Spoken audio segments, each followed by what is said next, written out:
In the previous episode, after Luo Feng stepped into the world of Jin, he stayed at the dry wilderness tribe for another half-year before departing with Northern Wind. During that time, the human race in the virtual universe held a meeting on Thunder Island to discuss the dangerous world of Jin.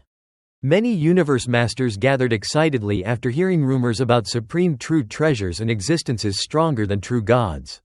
Since Luo Feng was the only human who had entered the world of Jin, everyone questioned him eagerly. When Primal Chaos City leader arrived, he explained that the world of Jin was actually a fragment of an ancient civilization. Although powerful, all native beings inside were trapped forever, while the current era belonged to humanity and the universe ocean races.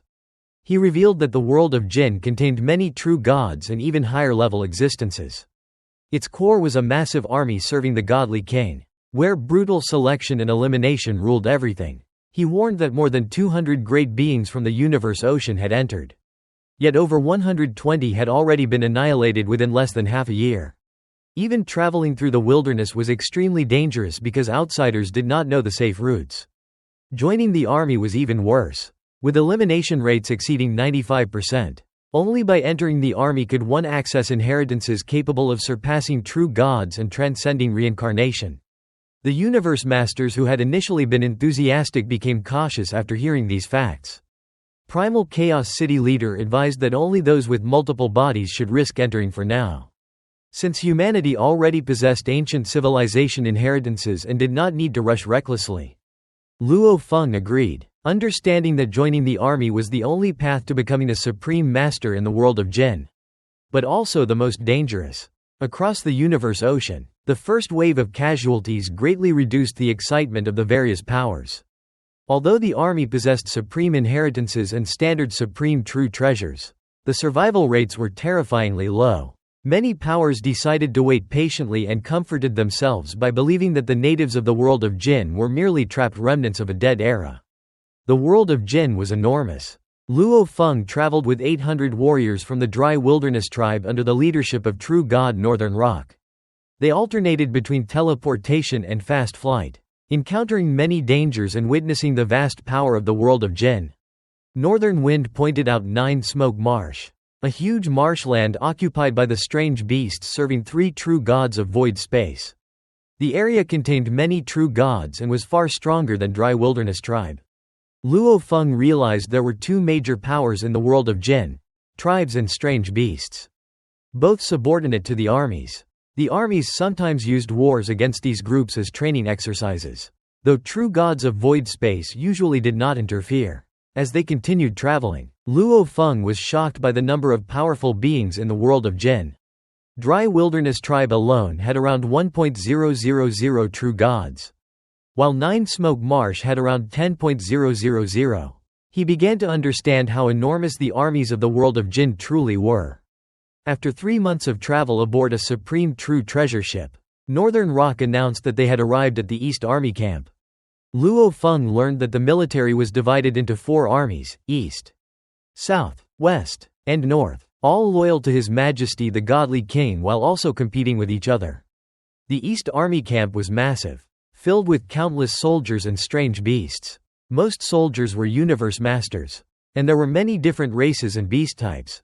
The warriors noticed enormous structures over 100 million kilometers tall, which Northern Rock explained were machine-type war weapons created by machine soldiers. The largest machines were called Jin Luo Sky and Land. Each required at least 1 million true gods to operate fully and could contain 10 million true gods. These machines were powerful enough to kill groups of true gods of void space and were mass-produced for wars outside the world of Jin. Northern Rock proudly explained that they were among the greatest creations of the world of Jin. Another machine type was Ju Shu, smaller and shaped like flying beasts. They required at least 100 true gods to operate and could carry up to 1.000 true gods. They specialized in speed, flexibility, and defense, making them useful in large-scale warfare. Luo Feng reflected on the incredible strength of the ancient civilization. However, he also suspected that His Majesty the Godly King might already be dead, leaving the armies endlessly producing war machines while waiting for orders that might never come. He also realized that such machines were impractical for Universe Ocean, where gathering even 100 true gods together was extremely difficult. Luo Feng thought about the fallen ancient civilization, the damaged universe boat, and the extinction of the inheritors of Duan-Dong River, leaving him as the sole survivor. The East Army camp constantly accepted new warriors from tribes and strange beasts. The recruitment process was severe, creating endless lines of candidates waiting for assessment. Northern Rock instructed the 800 warriors from Dry Wilderness tribe, including Luo Feng, to line up for screening. Northern Rock estimated that around 800,000 candidates were waiting and that it would take half a month before their turn arrived.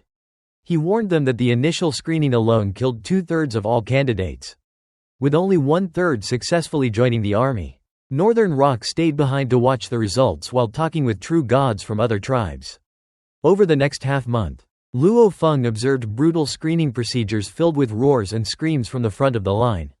Finally, Luo Feng and the warriors from Dry Wilderness tribe reached their turn.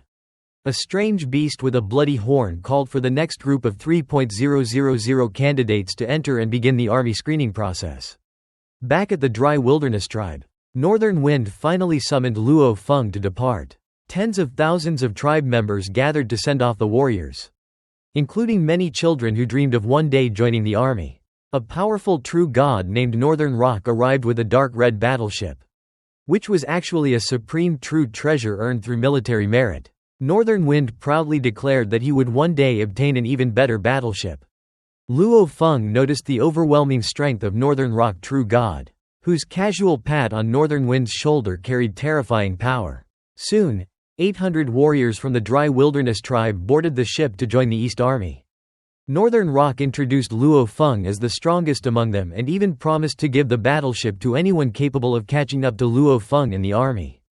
After Northern Wind admitted he himself was weaker than Luo Feng, the other warriors immediately treated Luo Feng with respect. Northern Rock then spoke about his own experience. Out of the 800 warriors who had entered the army with him, only 21 returned alive, and nearly 3 became true gods. His words created immense pressure on everyone aboard. Northern Wind then shouted that their goal was not merely becoming true gods, but becoming true gods of the void space, a level above ordinary true gods. The warriors roared in agreement, inspired by the dream of reaching the level of their tribe leader, the only void space true god in the Dry Wilderness tribe. As fighting spirits surged throughout the battleship, Northern Rock finally ordered the ship to depart. The ancient battleship transformed into a streak of light and rapidly disappeared into the sky. The 3,000 warriors and strange beasts, led by several true gods, entered a giant stone arch for the military selection. Northern Wind told Luo Feng to kill as many enemies as possible because exceptional fighters could join the special troop instead of the ordinary army. He also warned Luo Feng to stay close after entering. After passing through the arch, they arrived in a vast desert controlled by the perfect space-time laws of the ancient civilization. Soon, a single horned man in black armor appeared in the sky. His overwhelming pressure revealed that he was not a true god, but a true god of void space. He divided the 3,000 candidates into 2 teams marked with red and yellow light and ordered them to kill each other. Survivors would join the military, while outstanding warriors might enter the special troop. The battle immediately became chaotic. Warriors from the same tribe avoided fighting each other and attacked outsiders instead. Luo Feng realized why joining the special troop was important. His goals in the world of Jin were to study the bodies of local creatures to improve his life gene level, uncover the secrets of Universe Ocean, and obtain powerful machine-type valuables from the ancient civilization. These treasures were extremely valuable, especially for true gods, and were likely only accessible to members of special troops. The battle became brutal, with bodies and blood scattered everywhere. The warriors of the world of Jin were generally stronger than those from Universe Ocean. The weakest fighters were around top-tier level 4, while many were level 5 or top-tier level 5. Northern Wind displayed level 6 power with his supreme true treasure armor. Luo Feng fought fiercely using his blood shadow blade, killing every enemy marked with red light. The battles were intense because universe masters were hard to kill instantly, but weaker fighters still died rapidly. Stronger fighters tried to display their strength to attract the attention of the military. Northern Wind eventually fought a terrifying winged strange beast possessing supreme true treasures and a godly power-burning technique from Northern True Ocean. A major power with 9 true gods of void space. Northern Wind was defeated and injured after only a short exchange. Luo Feng stepped in to fight the strange beast himself. Although the opponent used a godly power-burning technique, Luo Feng was not surprised because he had inherited the advanced Duan Mie techniques from Duan Dong River. He used his refined blade and close combat techniques developed over more than 8 million eras of training. However, he intentionally hid much of his true strength to avoid attracting suspicion from the military. Using his flowing gold close combat technique, Luo Feng gradually overwhelmed the strange beast. After reducing the enemy's godly body below 50%, Luo Feng completely gained the upper hand. At that moment, the single-horned true god of void space descended again. His terrifying pressure forced every surviving universe master, including Luo Feng, to kneel. Out of the original 3,000 candidates, only 921 survived. The single-horned man selected Luo Feng and the winged strange beast personally, ordering both of them to join the Python River Army. After surviving the brutal selection battle, the remaining warriors and beasts celebrated entering the East Army. They acknowledged the danger of the blade-wielding warrior and felt fortunate he had been occupied fighting Wu He from Northern True Ocean. Although some companions had died, most survivors accepted death calmly because annihilation was viewed in the world of Jin as part of reincarnation. Since becoming great beings carried a high chance of death, they silently blessed fallen comrades instead of grieving deeply. A huge arched door appeared in the desert space, and 3 true gods ordered the survivors to proceed for the next selection stage. One single-eyed true god in dark red armor specifically summoned Luo Feng and the beast Wu He, informing them they had been selected for the Python River Army. Luo Feng and Wu He followed him while saying farewell to Northern Wind. Northern Wind was not talented enough to immediately enter a special troop, though he still had a future chance if he performed well later. While traveling through the enormous East Army camp at light speed, Luo Feng noticed that space was sealed and teleportation was impossible. Wu He introduced himself as a member of Northern True Ocean and the son of its master. Luo Feng introduced himself as Milky Way. Wu He explained that many tribespeople became wanderers after wars destroyed their homes, while others traveled to strengthen themselves. Wu He told Luo Feng that Python River Army was one of many special troops within the East Army. Only extremely talented recruits were selected during the initial screening, which was why only Luo Feng and Wu He had joined at that time. He warned Luo Feng that veteran soldiers would look down on new recruits, so they needed to cooperate. Wu He also explained that veteran warriors were powerful because of their inheritances, long cultivation, and life and death combat experience. Luo Feng understood but believed the inheritance of Duan Dong River surpassed theirs unless they possessed powerful automaton treasures. After half a day of traveling through the vast army camp using flight and wormholes, they arrived at a towering hall that served as a military point. Wu He explained that warriors exchanged military credits earned through dangerous battles for military armaments. Special troops faced even more dangerous missions than ordinary soldiers but received greater rewards. Military credits could even purchase true god bodyguards, though the cost was enormous. Wu He also explained that powerful automaton-type treasures existed within the army, but they required huge amounts of military credits. His father had once obtained one such treasure and became dominant in Northern True Ocean. However, even true gods needed extremely long periods to gather enough credits. Luo Feng realized he lacked time because he came from Universe Ocean. The single-eyed true god returned and distributed true god-level Python River armor to Luo Feng and Wu He. He explained that all Python River Army warriors had to wear it because it greatly improved survival chances in battle. Luo Feng realized that in Universe Ocean, such armor would already qualify as supreme true treasure armor. Yet in the world of Jin it was only standard equipment for true gods. He concluded that supreme treasures also differed greatly in strength and quality. Luo Feng quickly made the armor recognize him as master and equipped it, replacing his crazy demon extermination godly armor. The Python River armor covered him in dark red armor decorated with black patterns and a strange python-shaped helmet. Wu He also transformed into a dark red armored beast. After traveling another 3 days, They finally reached the territory of Python River Army, a gigantic lake spanning light years and containing trillions of islands filled with warriors wearing the same dark red armor. The single-eyed true god announced the arrival of the new recruits before departing. Soon afterward, more than 20 veteran warriors and beasts teleported over to inspect Luo Feng and Wu He. Wu He proudly announced that his father was the master of Northern True Ocean. But a burly warrior replied that family status meant nothing in the army.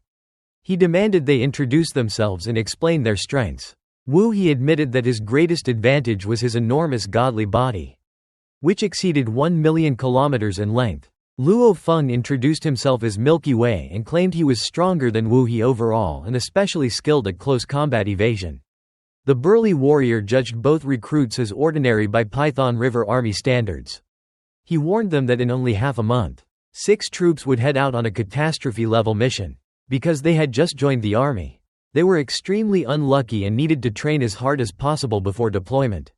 Luo Feng and Wu He learned from the captain of the 6th Squad that a catastrophe-level mission was approaching. The captain gave them crystal balls containing military rules and basic knowledge, then ordered everyone to prepare. Other soldiers doubted the 2 newcomers could survive because they had not yet received the army's inheritance or enough training time. The soldiers then left, leaving Luo Feng and Wu He alone. Wu He explained that the army carried out missions every era. But every 10,000 eras there would be a catastrophe-level mission, which was extremely dangerous. Every 100 million eras, there would be an even deadlier incarnation-level mission, considered almost certain death. In the special Python River Army, even ordinary missions were as dangerous as incarnation-level missions in the normal army. Catastrophe-level missions in Python River Army were deadly for talented newcomers, while incarnation-level missions could kill half of the experienced soldiers. Although survival rates were low, Wu He explained that the special armies offered far greater opportunities for inheritances and treasures. Many supreme experts of the world of Jin had once served in special armies. Wu He wanted to surpass his father, the master of Northern True Ocean. The crystal balls explained the organization of Python River Army. The lake belonged to the army, which had 3 teams, each divided into 9 squads. Every soldier could claim an unoccupied island for training and residence. Luo Feng and Wu He each chose separate islands. Luo Feng claimed his island by infusing godly power into a crystal stone deep underground, officially marking ownership. While resting on his island, Luo Feng reflected on his goals. He needed military credits to obtain supreme true treasures and machine-type valuables. More importantly, he needed the blood and bodies of true gods to continue studying life gene structures. Over the past 8 million eras, he had focused on researching flesh and blood life forms and successfully transformed his remote ocean body into a perfect life form with a gene level of 10.081 times. However, his progress with energy life forms such as the Mosha body was much slower, with a gene level of only 5.000 times. Luo Feng realized that surpassing the perfect life gene level of 10.081 times was extremely difficult. He identified several major thresholds, surpassing perfection, reaching 30.000 times, then 60.000 times, and finally 90.000 times. He understood that true god bodies were much more advanced and valuable for research. But he currently lacked enough samples. Luo Feng planned to analyze countless life forms and eventually create life forms capable of reproduction, which was far more difficult than creating simple energy life forms. He estimated he needed at least a 50.000 times life gene level before achieving that breakthrough. Luo Feng then went to the Inheritance Island at the center of the area. Wu He was already studying intensely and reminded Luo Feng that even the basic inheritance was precious, as ordinary soldiers normally needed military credits to exchange for it. Luo Feng examined around 100 crystal balls containing inheritances. They included techniques for making true treasures, machine-type valuables, close combat, illusions, combination techniques, and burning godly power techniques. Luo Feng was surprised by how valuable the inheritance was. The burning godly power technique only contained the first level, similar to the first volume of Duan Mie. More advanced inheritance required military credits to obtain. Luo Feng studied the Python River Army's fundamental inheritance and discovered it was an extremely advanced ancient civilization inheritance. only slightly inferior to the Duan-Dong River inheritance. He mastered the godly power-burning secret technique, which allowed him to use the first stage of extermination. But he also learned that the world of Jinn strictly controlled inheritances, and anyone using forbidden techniques without explaining their source would be executed. In Milky Way Holy Land, the double-face ancestral god visited Luo Feng on behalf of the primal universe Origin's willpower. He revealed that Luo Feng had gained one of the greatest benefits in the world of Jinn and predicted that Luo Feng would eventually become the strongest expert in the entire universe ocean, even surpassing teacher Origin. He warned that the appearance of the fourth most dangerous land signaled a future great disaster and urged Luo Feng to grow stronger through the world of Jinn. Luo Feng realized the primal universe Origin wanted to use him as a weapon against future threats, but he decided to focus on strengthening himself first. He also understood that his greatest gain was not the Python River armor itself, but becoming a member of the Python River Army Special Troop, which gave him access to superior inheritances and opportunities unavailable to other experts. Later, Luo Feng met Primal Chaos City leader in the virtual universe and passed him the godly power-burning technique, warning him never to use it in the world of Jinn without a proper source. Primal Chaos City leader believed the primal universe Origin's warning about disaster might be exaggerated, but still encouraged Luo Feng to continue growing stronger. He also revealed that many universe ocean experts, including forces from the Divine Eye clan, had already been annihilated in the world of Jinn. Back in the world of Jinn, Wu He came to meet Luo Feng before their upcoming disaster-level military mission. Wu He was shocked that Luo Feng had already mastered the godly power-burning technique so quickly and recalled how Luo Feng's terrifying blade skills had destroyed half of his godly body during their earlier battle. Before leaving, Wu He hoped both of them would survive the mission and return alive.